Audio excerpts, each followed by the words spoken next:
नमस्कार, बहुत बहुत स्वागत आपका आनंद टीवी पर। मैं हूं आपके साथ पारुल। आज बात करेंगे तबादले में क्या बदला। उत्तर प्रदेश के मुख्यमंत्री योगी आदित्यनाथ की अध्यक्षता में कैबिनेट की बैठक हुई। कैबिनेट बैठक में तबादला नीति समेत 41 प्रस्ताव पर कैबिनेट ने अपनी मोहर लगा दी।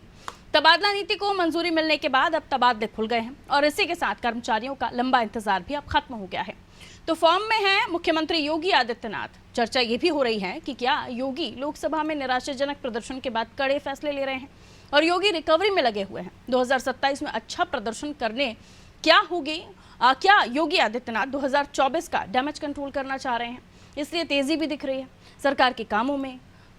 लेकिन एक तरफ तो योगी सरकार का ताबड़तोड़ एक्शन की चर्चा हो रही है, तो दूसरी तरफ ट्रांसफर नीति की चर्चा हो रही है, जिसके तहत 30 जून तक ट्रांसफर किए जाएंगे। किसी भी विभाग में एक जनपद में 3 वर्ष से अधिक समय से नौकरी कर रहे कर्मचारी अधिकारियों का तबादला किया जाएगा।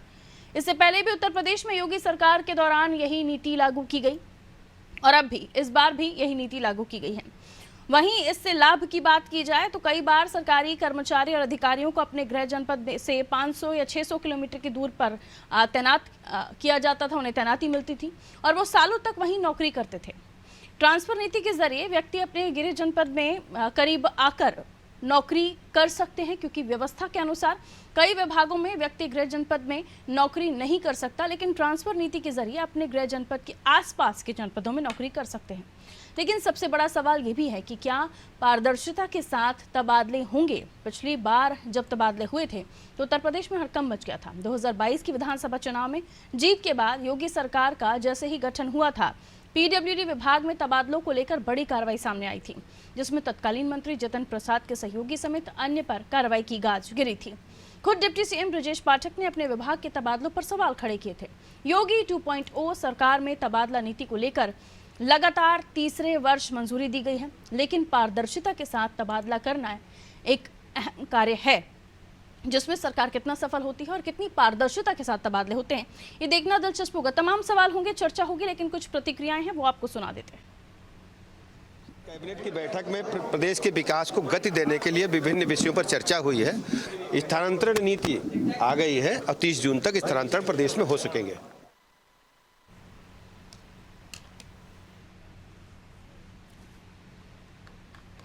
तो इस पर तबादला नीति आ गई है और तबादला नीति को लेकर ही हम चर्चा करने की कोशिश करेंगे। क्या फायदे और किस तरह के जो बदलाव हुए हैं उनको लेकर चर्चाओं का बाजार तो है ही।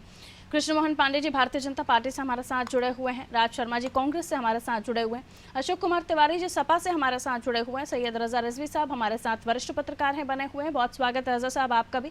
रजा साहब, आपसे ही मैं समझने की कोशिश करूंगी कि जिस तरह से अभी तबादला नीति को लेकर चर्चाएं हो रही हैं या ताबड़तोड़ जो मुख्यमंत्री के एक्शन है उनको लेकर चर्चाएं हो रही हैं। एक तो मुख्यमंत्री का इस तरीके से ताबड़तोड़ एक्शन ये बताता है कि मुख्यमंत्री योगी आदित्यनाथ अभी भी फुल फॉर्म में है। किसी तरह का जो लोकसभा में जो प्रदर्शन सामने आया उसके बाद वो और भी ज्यादा तेजी से काम कर रहे हैं। दूसरा जो तबादला नीति है उसको लेकर भी ये कहा जा रहा है कि अगर आसपास के गृह जनपदों में कार्य करेंगे अधिकारी कर्मचारी, अच्छी बात है, लेकिन वहां जहां पर किसी अधिकारी कर्मचारी का गृह जनपद नहीं है या वहां से नहीं है कोई सरकारी नौकरी में, तो वहां के कर्मचारियों का क्या होगा। दूसरा, पिछले बार की नीति से ये नीति कितनी डिफरेंट है और निष्पक्षता, पारदर्शिता, इसको लेकर भी सवाल उठ रहे हैं। रजा साहब देखिए, ऐसा है कि जाहिर सी बात है कि उत्तर प्रदेश में जो मुख्यमंत्री योगी आदित्यनाथ हैं उन्होंने इस 2024 के लोकसभा के चुनाव में बहुत मेहनत की और बहुत मीटिंगें की और बहुत रोड शो किया, लेकिन उनके हिसाब से उनका रिजल्ट नहीं आ पाया, क्योंकि 2014 में 71 और 2019 में जो है वो लगभग 64 और फिर उसके बाद 2024 में 33 अगर लोकसभा के मेंबर भारतीय जनता पार्टी को 2024 में मिले हैं, तो इसको अगर विधानसभा वाइज के हिसाब से आप देखेंगे पारुल जी, तो 156 एमएलए बनते हैं। तो अगर 156 एमएलए का आधार ही 2027 तक जाता है तो भारतीय जनता पार्टी की फिर सरकार नहीं बन पाती। और 202 पे ही जो है वो उत्तर प्रदेश में 202 एमएलए होते हैं तो उत्तर प्रदेश की सरकार बनती है। तो इसीलिए योगी आदित्यनाथ जी ने बहुत तेजी से जैसे रिजल्ट आने के बाद उन्होंने मीटिंग करने के बाद उन्होंने बताया कि साहब जो नियुक्तियां हैं देखी जाए, कितनी नियुक्तियां हैं, जल्दी से जल्दी नियुक्ति भरी जाए, क्योंकि विपक्ष नियुक्ति के ऊपर बहुत ज्यादा कह रहा था कि साहब नियुक्ति नहीं हो रही। और तो उस पर नियुक्ति पे पारदर्शिता के लिए जो है योगी आदित्यनाथ ने बहुत तेजी से इस पर काम किया। और फिर ट्रांसफर की जो आपने बात की है, देखिए जो पीडब्ल्यूडी के बताया, जितिन प्रसाद जी पीडब्ल्यूडी के मिनिस्टर थे, और उसमें ये सही बात है कि उस वक्त बड़ी छीछालेदर हुई थी, और इसमें केंद्र के लोगों ने को भी कहीं ना कहीं हस्तक्षेप करना पड़ा था, और पीडब्ल्यूडी विभाग की बहुत बड़ी बदनामी हुई थी इस ट्रांसफर के मामले में। लेकिन जितिन प्रसाद अभी केंद्र में मंत्री हो गए हैं, जाहिर सी बात है, आज उन्होंने इस्तीफा दे दिया है। अब पीडब्ल्यूडी डिपार्टमेंट कौन मिनिस्टर बनता है ये अब समय बताएगा जब मंत्रिमंडल का गठन होगा। लेकिन ये सही है कि बहुत तेजी से इस पर काम कर रहे हैं योगी आदित्यनाथ जी की उत्तर प्रदेश फिर जो है 2027 में भारतीय जनता पार्टी के झोली में रहे। उसी तरीके से विपक्ष भी बहुत तेजी से काम कर रहा है कि भाई हम भी जो है 2027 में आए। लेकिन अब समय बताएगा कि भारतीय जनता पार्टी के लोग कितनी मजबूती से मेहनत करके और आम जनता को वो कितना खुश रख सकते हैं, और आम जनता की चीजें जैसे महंगाई है, बेरोजगारी है, जो उनके और से बहुत बुनियादी है, पढ़ाई है, लिखाई है, इस पर कितना सरकार ध्यान देती है। और युवाओं के विकास के लिए खासकर, क्योंकि युवाओं की संख्या ज्यादा है जो है वोटर की संख्या में, अगर देखा जाए बुजुर्ग की संख्या में देखा जाए तो उसमें युवा ज्यादा है। और युवा किसी भी पार्टी और किसी भी संगठन में जब युवा होते हैं तो उनके आवाज में ताकत भी होती है और वो काम भी जो है तेजी से करते हैं। राज शर्मा हमारे साथ जुड़े हुए हैं। राज शर्मा, कितने सहमत आप रजा साहब की बातों से, और तबादला नीति जो अब हम देख रहे हैं कि ओपन हो गए हैं अब तबादले, अब जो स्थानांतरण है, नियुक्तियां हैं, वो हो सकेंगी? पारुल जी, मैं तो सदियों से देखते आ रहा हूँ कि ट्रांसफर होते हैं, ये तो सामान्य प्रक्रिया है। इसमें कोई मैं नहीं समझता कि कैबिनेट की मीटिंग बैठानी थी, हल्ला मचाना था। पहले भी 30 जून तक होते ही थे। 30 जून के बाद अगर राजस्व के ट्रांसफर होते थे तो मुख्यमंत्री करते थे, उससे पहले चेयरमैन करते थे। ये सदियों से चला आ रहा है, इसमें कुछ नहीं है। बात मैंने भी देखे, इतनी उन्होंने अभी सारा कुछ किया है कि 40-41 पास किए उन्होंने, मगर उस मेन चीज ये है, अभी जो विश्लेषक साहब कह रहे थे कि सबसे ज्यादा है कि महंगाई कम होनी चाहिए, इन चीजों में कंट्रोल होना चाहिए। दूसरा, जो महिलाओं में अपराध हो रहा है, लड़कियां फांसी लगा ले रही हैं, और जैसे कि क्या होता है, लड़कियां, कोई भी लड़का अगर फांसी लगा रहा है, सुसाइड कर रहा है, तो उसमें सबसे ज्यादा योगदान जो जाता है वो प्रशासन का जाता है, जब प्रशासन नहीं सुनता है। जैसे दूसरी बात, एक और बात बता दूंगा कि जैसे भाई भाई की चलते, मान लो पिताजी मर गए, 3 भाइयों में जायदाद बंटनी है, वो किसी तरह कोर्ट में केस चले गया, तहसीलदार 2-2 साल तक नहीं बैठते। उसमें क्या होता है, 2 भाई एक तरफ हो जाते हैं, एक भाई को मार देते हैं। इसके लिए सरकार को कदम उठाना। ट्रांसफर हो रहे हैं, ये होता था, किसी का नहीं होता। मान लो मेरा होम टाउन अगर देहरादून है, मेरा तो कभी ट्रांसफर देहरादून नहीं होगा ना। ये है, इसमें कोई ज्यादा ना पता। अब यहां सोचने वाला विशेष ये है कि जो ये कह रहे हैं उसकी डिलीवरी जनता के लिए सही तरीके से होगी। ट्रांसफर से ज्यादा क्या है, जो कैलेंडर डेटों में, कैलेंडर ईयर में जो वैकेंसियां खाली हैं, ये उसको भरें। इनकी जो दिक्कत, इनके संख्या हुई, और ये जो हारे हैं, मैं आपको बता दूंगा, हारे इसलिए, देखिए, जब तक ये लोग जनता को प्रजा समझते रहेंगे, तब तक इनका हारने का सिलसिला शुरू हो जाएगा। ये नागरिक नहीं समझते हैं, ये मुझको नागरिक नहीं समझते हैं 140 करोड़ में एक, ये मुझे प्रजा समझते हैं अपनी, तो उसी हिसाब से ये करने लगे। मैं एक बात सिर्फ इतना बता रहा हूं, ये जो ट्रांसफर का जो ये ठंडा चला रहे हैं ना, सिर्फ कमाई के लिए चला रहे हैं, क्योंकि इनका पैसा बहुत खर्च हो गया, खूब बांटा इन्होंने पैसा, वो खर्च हो गया, उसको पूरा करने के लिए हो रहे। मेरी एक आपसे, मैं आपके चैनल के द्वारा एक मांग करता हूं, अच्छा काम करें, विपक्ष का काम है, अगर अच्छा काम करें उसको अच्छा कहेंगे। ये नौकरियां निकालें, जिनके ट्रांसफर करें उसका ठट्टाबाजी कम करें, इससे कुछ नहीं होने वाला है कि 30 जून तक ट्रांसफर होंगे और वैकेंसियां भर देंगे, इससे कुछ नहीं होने वाला। नौकरियां दीजिए, किसानों को सही टाइम पे पैसा दीजिए, और उनके लिए पानी की व्यवस्था करिए। आज भी ट्यूबवेल नहीं चल रहे, कई ट्यूबवेल नहीं चल रहे। आप ये बताइए, जो भ्रष्टाचार फैल गया है, उस भ्रष्टाचार को कम करिए, तब आप सक्सेस है। अदरवाइज ये आप कितने 41 नहीं 141। प्रमोद जोशी जी हमारे साथ बीजेपी से बने हुए। प्रमोद जी, जवाब दीजिए। कई सारी बातें हैं राज शर्मा आपके सामने रख रहे हैं, कैबिनेट में लिए गए फैसले तो एक तरफ हैं ही, लेकिन उनकी परेशानियां भी हैं। जी नमस्कार सभी को। अब देखिए, राज शर्मा जी तो भावातिरेक में यहाँ तक बोल गए कि ये सदियों से देख रहे हैं, पता नहीं कितनी सदियां इन्होंने बिता दी हैं। खैर वो तो अब उस पर तो उन शब्द पर नहीं जाते, लेकिन उनका भाव नहीं, मेरी एक उम्र है, मैं बच्चा नहीं हूं। मैं 2014 से पहले का पैदाइशी हूं। फॉर योर काइंड इन्फॉर्मेशन, मैं 2014 के बाद नाबालिग नहीं हूं। मेरी एक उम्र है, मैंने सदियां देखी है ना। एक कहावत यही तो है, सदियां देखती हैं। मैं आपके पीछे जान दे दूंगा, इसका मतलब जान तो नहीं दे दूंगा। आप लोगों की यही कमी है, बस बाकी कुछ नहीं है। आप लोगों की यही कमी है कि आप प्रजा समझते हो। ठीक है, बोल लेने दीजिए जी मिश्रा जी। राजतंत्र चलाने वालों को कम से कम, चलिए ये बड़ा सुखद है सुनना कि राजतंत्र चलाने वालों को प्रजा के बारे में ज्ञात तो हुआ, ये भी हमारी एक उपलब्धि है जो इनको समझ में आ गया, तो बहुत बढ़िया बात है और अच्छी बात है। ये देख करके भी लग रहा था कि 2014 से ही पूर्व ही आपका जन्म हुआ होगा, 2014 के बाद का नहीं तो यहाँ पर बैठे भी ना होते। अब ये बात अलग है कि जिस दल से वो आते हैं या जिस दल की बात करते हैं वहां पर 54 वर्ष का व्यक्ति भी युवा ही कहा जाता है। खैर, विषय वो नहीं है, विषय है तबादलों पर। राज जी ने बहुत अच्छी बात कही कि ये तबादले तो होते ही हैं और तबादला नीति कैसे पारदर्शिता के साथ की जाए उसके आधार पर होनी चाहिए, बिल्कुल। इसीलिए मानव संपदा पोर्टल पर taking over and handling over का प्रावधान किया है, जो digitization of transfer and taking over and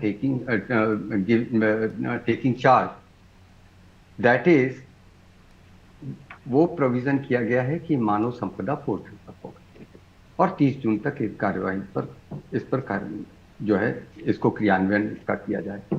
इसके अलावा जो नियुक्तियां हैं उन पर भी ध्यान दी जाएंगी। ये भी इन प्रस्तावों में है कि जहां पर भी समूह ग एवं घ में जहां पर भी रिक्तियां हैं उनको तुरंत भरने की कार्यवाही उस पर तुरंत प्रभावी की जाए और जिससे कि जल्दी से जल्दी वो रिक्तियां भरी जा सके। पारदर्शिता इसके अलावा सर, पारदर्शिता, इसीलिए मैंने पारदर्शिता पे ही बोल दिया कि मानव संपदा पर पोर्टल पे डिजिटाइजेशन के विभाग में थ्रू ये तबादले होगा। हो गए और उसके बाद मंत्रियों को पता ही नहीं चला।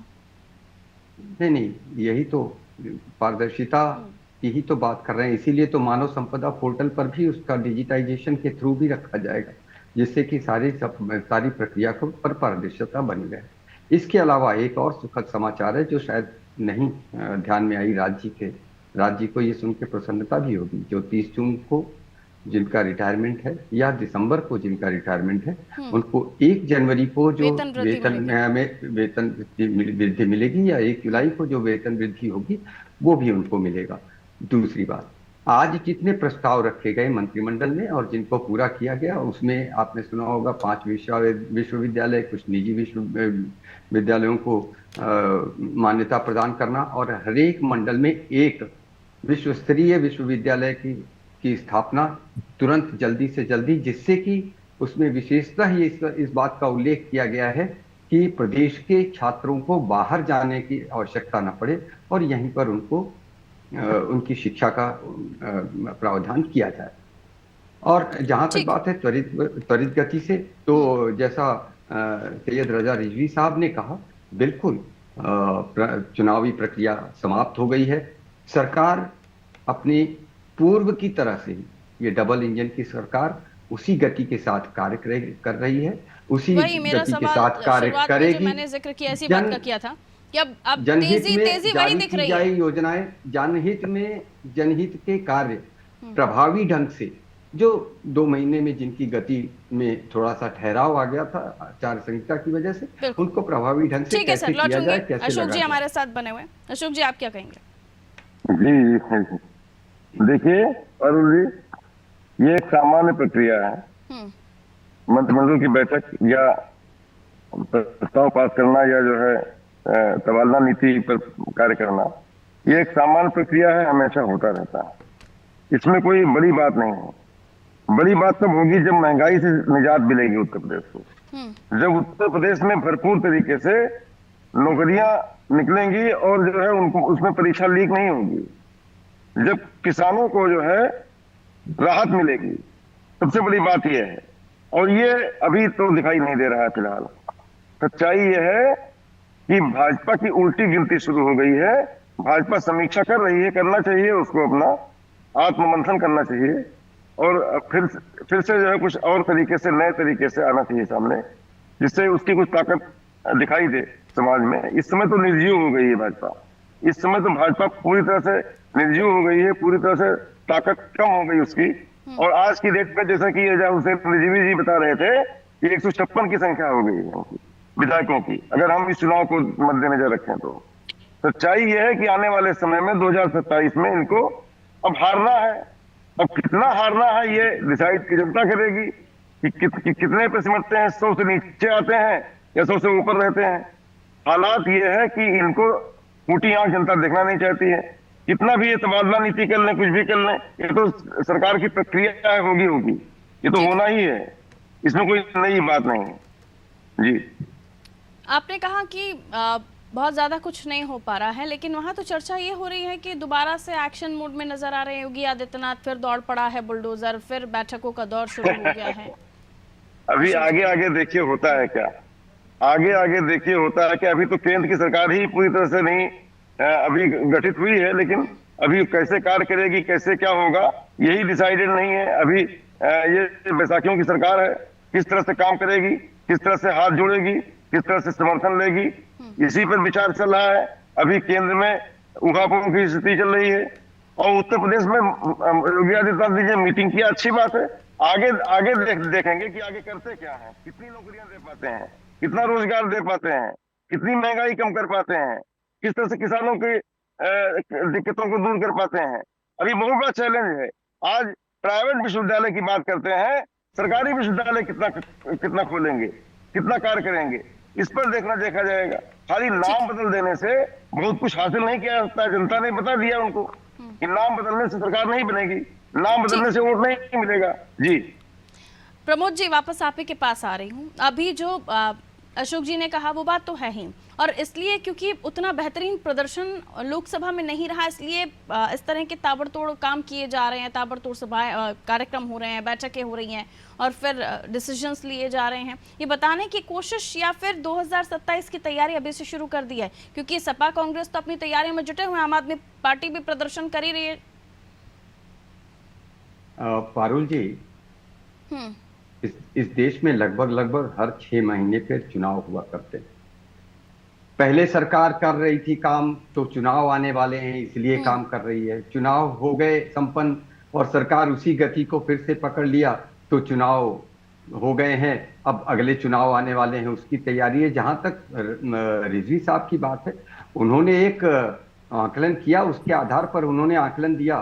लेकिन आज अगर सपा का ये क्लेम करते हैं सपा के लोग कि हम इस देश की तीसरी सबसे बड़ी पार्टी हो गए हैं, तो नंबर 37 जरूर हैं, लेकिन 4% पे तीसरे सबसे बड़े दल होने का, तो ये आकलन छोड़ देना चाहिए। ये राजनीतिक विश्लेषकों का काम है, वो करें विश्लेषण, जैसे उनको करना है वो उस तरह से कर सकते हैं। लेकिन कई बार क्या है कि राजनीति में mathematics doesn't only work, it is the chemistry also which work, and the chemistry between us, हमारे और जनता के बीच में जो केमिस्ट्री है उसमें ठीक है, थोड़ा सा हमारी आशा के अनुरूप हमारा केमिस्ट्री में केमिकल लोचा हो गया, प्रजा समझ रहे हैं जनता।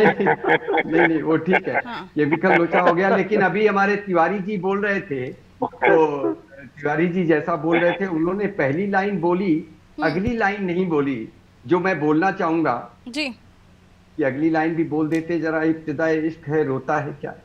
तो रोना चिल्लाना बंद कीजिए, सरकार अपना कार्य कर रही है और सरकार प्रभावी ढंग से अपना काम करेगी। और जैसा आपने विश्वविद्यालय खोलने की बोली, मैंने अपने पूर्व के वक्तव्य में कहा कि हर मंडल में एक विश्वविद्यालय का प्रावधान, 1 डिस्ट्रिक्ट 1 प्रोडक्ट हम ही लेकर के आए।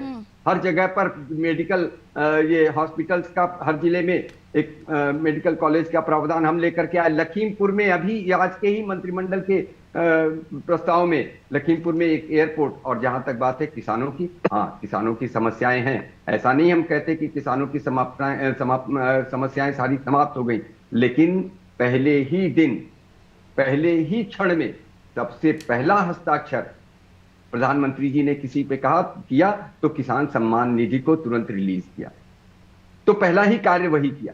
ठीक है। किसान हमने तो घोषणा की थी, ज्ञान GYAN, गरीब, युवा, अन्नदाता और नारी शक्ति, इनके आधार पर हम चुनाव लड़ रहे हैं। लेकिन अभी कांग्रेस के प्रवक्ता हमारे कह रहे थे, उन्होंने ये नहीं बताया महिलाओं के बारे में कि एक विधायक जी हैं जिन्होंने झोपड़ी एक विधवा की जला दी और जमीन का अधिग्रहण कर लिया। बाबा का बुलडोजर चलेगा, लेकिन माफियाओं के पास जाकर के रोना आप बंद कीजिए। बुलडोजर हर जगह चलेगा। अशोक जी और आपकी बातों प्रभावी पर ढंग कुछ से कहना चाह चलेगा। रहे हैं, बोल लीजिए फिर उसके बाद में जनहितकारी योजनाओं को प्रभाव रजा साहब जी। की बात- ढंग ठीक। से लोगों जी। तक पहुंचाया जाएगा। अशोक जी आपकी बात पारुल पर जी। कह रहे हैं, कुछ प्रमोद जी की बातों जी। पर। अशोक जी हाँ जी पारुल जी, देखिए मैं माननीय जी से ये कहना चाहूंगा कि मेडिकल कॉलेज खोल दिया, ठीक है, मेडिकल कॉलेज में स्पेशलिस्ट कब आएंगे, डॉक्टर की भर्ती कब होगी? बिना डॉक्टर के कोई बिल्डिंग बना देने से तो मेडिकल कॉलेज बन नहीं जाता है। हालात ये हैं कि स्टाफ की कमी है उत्तर प्रदेश के अंदर। कॉलेज बन गया, वहां पर स्टाफ नहीं है, वहां पर जो है व्यवस्था नहीं है, स्पेशलिस्ट नहीं है, विशेषज्ञ नहीं है। हालात ये है कि जो है अब जनता क्या करेगी? कैसे पैसा भी बर्बाद हो गया और स्टाफ भी नहीं है। हालात ये है कि राम मनोहर लोहिया अस्पताल में मेडिकल कॉलेज में जो है वहां अटल जी के नाम से मेडिकल कॉलेज चल रहा है, वहीं चल रहा है, उसके लिए बिल्डिंग भी नहीं हो पाई। अरे उत्तर प्रदेश में कम से कम अटल जी का तो ध्यान दे दिया होता आपने ध्यान क्या दिया? इस पर जवाब चाहिए हमको कि स्टाफ कब होगा, स्पेशलिस्ट कब होंगे, विशेषज्ञ कब राज होंगे। शर्मा आपके पास आते हुए फिर उसके बाद आप रजा साहब आपके पास आ रहे हो। राज शर्मा अच्छा, पहली बात तो मैं जवाब दे प्रमोद दो भाई इनका। आपको कह सकता हूं, आपकी मजबूरी है बिना राहुल जी का नाम लिए आपके टॉप टू बॉटम नेता की रोटी आज। दूसरी मैंने तो नाम बात ही नहीं लिया, आप भी बोल अब पड़े। सुन लीजिए, आपने लिया नहीं, देखना बिल्कुल जाना। नहीं लिया। अच्छा चलो आप मैं देखो। हम लोग कांग्रेस के पक्का ज्यादा चक्रों में नहीं पड़ते, हम देश के लिए जीते हैं। अब आप बताइए, बहुत। एयरपोर्ट खोल रहे कम से कम हैं, आपने एयरपोर्ट खोल रहे हैं प्रारंभ कर दिया लखीमपुर पे। देश के लिए। एक मिनट आप लखीमपुर पे एयरपोर्ट खोल रहे हैं, मुझे बताइए बरेली में एयरपोर्ट खोल दिया। आप अगर इतने दमदार हो तो बताइए वहां से कितने जहाज उड़ते हैं और उनको बैठने योग्य लोगों को बनाओगे कि नहीं बनाओगे? और तीसरी बात, आप मुझे 5 मेडिकल कॉलेज बताओ जिसमें, अभी तिवारी जी भी कह रहे थे, मैं आपको 10 गिना दूंगा और क्रमवार गिनाऊंगा जहां पे डॉक्टर पूरे नहीं है, जहां पे समाजवादी पार्टी के जवाब ले द्वारा लो, बनाया समय हुआ कम है, फिर ऑपरेशन उसके बाद थिएटर रजा साहब आज के तक पास। नहीं खोला। मैं सिर्फ इतना कहने वाला ठीक है, रजा हूं साहब। कि ये पाप है, इन्हें सीतापुर पे इसलिए हराया गया, चित्रकूट ठीक। पे इसलिए हराया गया, काशी भी हारे हैं क्योंकि मेरे देश का प्रधानमंत्री को जीतना था तो यूपी का 10 लाख मिजाज वोटों से जीता। अपना है और फिर उसकी अभी हार जीत की समीक्षा इस कार्यक्रम में हम नहीं कर रहे हैं, तो उससे अभी रहने दीजिए। मगर रजा इन्हें साहब आप झूठ मत बोलने दिया हाँ, करिए रजा पारुल साहब, जी। रजा ये जो साहब। बीजेपी के प्रवक्ता झूठ बोलते रुकिए हैं। राज शर्मा रुकिए। जी। रजा साहब अब मसला ये है कि जिस तरह से अब ये डिसीजंस लिए जा रहे हैं, हमने देखा दोबारा एक्शन मोड में योगी आदित्यनाथ दिखाई दे रहा, फिर बुलडोजर दौड़ पड़ा है इससे, क्योंकि ट्रैक वही है, पैटर्न वही चल रहा है। और फिर अभी आने वाले 2027 के चुनाव, जिसमें कहा जा रहा है कि कांग्रेस जिसने 1 से 6 पर आ गई, सपा जो अपनी तैयारी के साथ वाकई अच्छा प्रदर्शन किया, वो अब जनता के बीच में जा रहे हैं। थैंक यू जनता वाला कैंपेन उनका अलग चल रहा है। यहाँ आम आदमी पार्टी का ये अपने ट्रैक पर, उसी ट्रैक पर चल रहे हैं क्या बीजेपी के तमाम लोग? और उसके अलावा वही उनके मुद्दे होंगे? आपको लगता है कि कुछ बदलेगी बीजेपी अब विधानसभा के लिए? देखिए ऐसा है कि उत्तर प्रदेश का जो मामला है, तो योगी आदित्यनाथ जिस तरीके से काम कर रहे थे और जिस तेजी से कर रहे थे उत्तर प्रदेश में, हमें लगता है कि चुनाव के बाद और रिजल्ट आने के बाद वो वही रफ्तार से, उसी तेजी से उत्तर प्रदेश में काम करने का योजना बना रहे हैं। अधिकारियों के साथ बैठक ले रहे हैं। अगर आज आप समझिए कैबिनेट की जो आज मीटिंग हुई उसमें 42 प्रस्ताव आए थे, उसमें 41 प्रस्ताव हैं, तो उसका अगर ठीक से आंकलन कीजिए तो पूरा, तो वो आप समझिए एजुकेशन के लिए, बिजली बढ़ाने के लिए और किसानों को पैसा देने के लिए, ये इस पर उन्होंने जो है पूरा जो है कि साहब ध्यान दिया है। दूसरा जो है वो जल पर ध्यान दिया है। तो कई चीजों पे उत्तर प्रदेश सरकार ने मिला के ध्यान दिया, जैसे बरेली में फ्यूचर यूनिवर्सिटी, गाजियाबाद में HRK यूनिवर्सिटी, ओबरा में जो है इनके 2 पावर प्लांट जो है लग रहे थे, उसकी मंजूरी पहले जो है 11,705 करोड़, लेकिन उसकी लागत बढ़ गई तो उसको मंजूरी लिया कैबिनेट से 13,005 करोड़। और यही हाल बलिया के अंदर जो रसड़ा में ट्रांसमिशन सब स्पेक्ट्रम था, उसकी लागत 537 करोड़ हुई उसको। अच्छा, दूसरा जेवर एयरपोर्ट जो बना था, वहां किसानों की जो जमीन ली गई थी शॉर्ट में सर, तो उनको मुआवजा नहीं दिया गया, तो वो किसान चिल्लाते थे। बजट में उन्होंने कई सारे पॉइंट्स हैं जिस पर विमर्श करने की भी आवश्यकता है और अब बहुत कठिन है डगर जिस पर चलना है आपको, जो कि लोकसभा का प्रदर्शन जो रहा, लेकिन बीजेपी में 6 जनपद में नए विश्वविद्यालय खोलने की योजना रखी है। जी वही अब देखना होगा आगे किस तरह के निर्णय होते हैं और विपक्ष किस तरह से अपनी भूमिका निभाता है। बहुत बहुत शुक्रिया आप सभी का हमारे साथ जुड़ने के लिए। तो नई ट्रांसफर नीति जिसमें बहुत ज़्यादा तो बदलाव नहीं है, लेकिन बदलाव कुछ इस तरह कि पिछली बार पारदर्शिता को लेकर सवाल उठे थे। इसके बाद अब ये कहा जा रहा है कि मिनिस्टर्स यानी जो विभाग के मंत्री होंगे उनके देखरेख में या उनकी मंजूरी से भी तबादले होंगे। कई सारी ऐसी बातें जो निकलकर चर्चा में आई, लेकिन चर्चा में उन बातों के साथ और भी बातें, जो दावे जो वादे किए गए जनता से, उसे भी विपक्ष ने जोड़ा।